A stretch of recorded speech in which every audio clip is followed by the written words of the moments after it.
दुर्गा सप्तशती चौथा अध्याय। सिद्धि की इच्छा रखने वाले पुरुष जिनकी सेवा करते हैं तथा देवता जिन्हें सब ओर से घेरे रहते हैं तथा उन जया नाम वाली दुर्गा देवी का ध्यान करें। उनके श्रीअंगों की आभा काले मेघ के समान श्याम है। वे अपने कटाक्षों से शत्रु समूह को भय प्रदान करती हैं। उनके मस्तक पर आबद्ध चंद्रमा की रेखा शोभा पाती हैं। वे अपने हाथों में शंख चक्र कृपाण और त्रिशूल धारण करती हैं। उनके 3 नेत्र हैं। वे सिंह के कंधे पर चढ़ी हुई हैं और अपने तेज से तीनों लोकों को परिपूर्ण कर रही हैं। ऋषि कहते हैं अत्यंत पराक्रमी दुरात्मा महिषासुर तथा उसकी दैत्य सेना के देवी के हाथ से मारे जाने पर इंद्र आदि देवता प्रणाम के लिए गर्दन तथा कंधे झुकाकर उन भगवती दुर्गा का उत्तम वचनों द्वारा स्तवन करने लगे। उस समय उनके सुंदर अंगों में अत्यंत हर्ष के कारण रोमांच हो आया था। देवता बोले, संपूर्ण देवताओं की शक्ति का समुदाय ही जिनका स्वरूप है तथा जिन देवी ने अपनी शक्ति से संपूर्ण जगत को व्याप्त कर रखा है, समस्त देवताओं और महर्षियों की पूजनीय उन जगदम्बा को हम भक्तिपूर्वक नमस्कार करते हैं। वे हम लोगों का कल्याण करें। जिनके अनुपम प्रभाव और बल का वर्णन करने में भगवान शेषनाग, ब्रह्मा जी तथा महादेवी भी असमर्थ नहीं है, वे भगवती चंडिका संपूर्ण जगत का पालन एवं अशुभ भय का नाश करने का विचार करें। जो पुण्यात्माओं के घरों में स्वयं ही लक्ष्मी रूप से, पापियों के यहाँ दरिद्रता रूप से, शुद्ध अंतःकरण वाले पुरुषों के हृदय में बुद्धि रूप से, सत्पुरुषों में श्रद्धा रूप से तथा कुलीन मनुष्यों में लज्जा रूप से निवास करती हैं, आप भगवती दुर्गा को हम नमस्कार करते हैं। देवी, आप संपूर्ण विश्व का पालन कीजिए। हे देवी, आपके इस अचिंत्य रूप का असुरों का नाश करने वाले भारी पराक्रम तथा समस्त देवताओं और दैत्यों के समक्ष युद्ध में प्रकट किए हुए आपके अद्भुत चरित्रों का हम किस प्रकार वर्णन करें। आप संपूर्ण जगत की उत्पत्ति में कारण हैं। आप में सत्वगुण, रजोगुण और तमोगुण, ये तीनों गुण मौजूद हैं, तो भी दोषों के साथ आपका संसर्ग नहीं जान पड़ता। भगवान विष्णु और महादेवी आदि देवता भी आपका पार नहीं पाते। आप ही सबका आश्रय हैं। यह समस्त जगत आपका अंशभूत है, क्योंकि आप सबकी आदिभूत व्याकृता परा प्रकृति हैं। देवी, संपूर्ण यज्ञों में जिसके उच्चारण से सब देवता तृप्ति लाभ करते हैं, वह स्वाहा आप ही हैं। इसके अतिरिक्त आप पितरों की भी तृप्ति का कारण है, अतएव सब लोग आपको स्वधा भी कहते हैं। देवी, जो मोक्ष की प्राप्ति का साधन है, अचिंत्य महाव्रत स्वरूपा है, समस्त दोषों से रहित जितेंद्रिय तत्व को ही सार वस्तु मानने वाले तथा मोक्ष की अभिलाषा रखने वाले मुनि जन जिसका अभ्यास करते हैं, वह भगवती पारा विद्या आप ही हैं।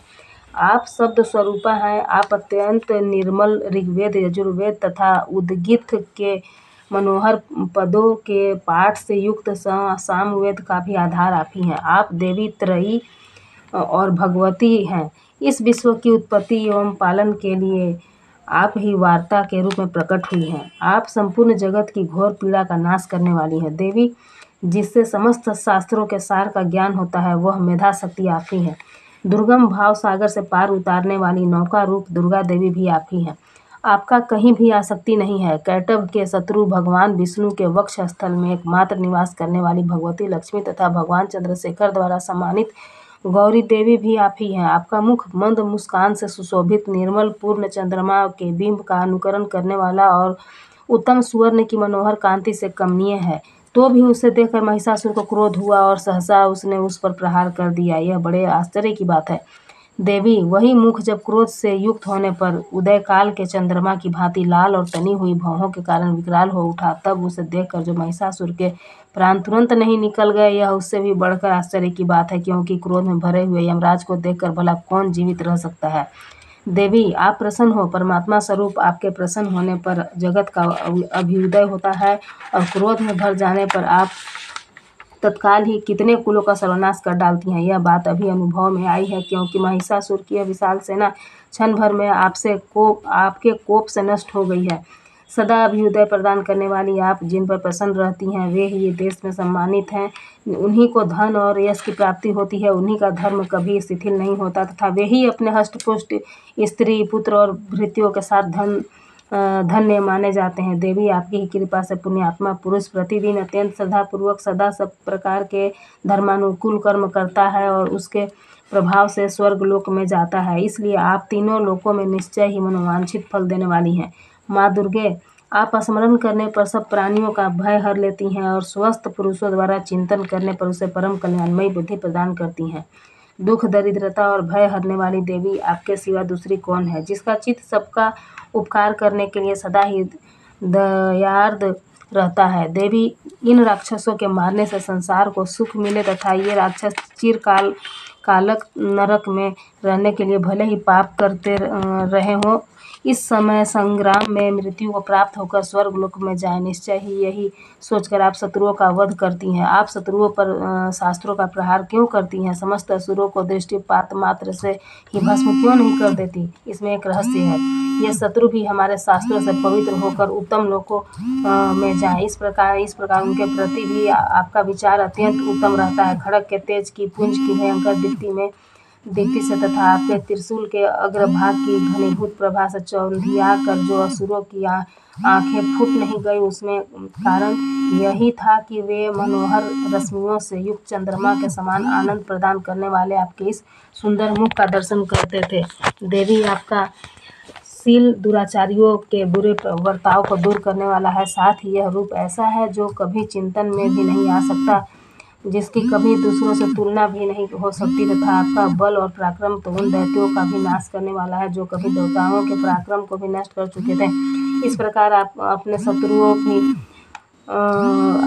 अपनी दया ही प्रकट की है। वह दाहिनी देवी आपके इस पराक्रमी जिसके साथ तुलना हो सकती है तथा शत्रुओं का भय देने वाली इस अत्यंत मनोहर ऐसा भी आपके सिवा और कहाँ है। हृदय में कृपा और दूसरे युद्ध में निष्ठुरता, यह दोनों बातें तीनों लोकों के भीतर केवल आप में ही देखी गई है। मातः आपने शत्रुओं का नाश करके इस समस्त त्रिलोक की रक्षा की है।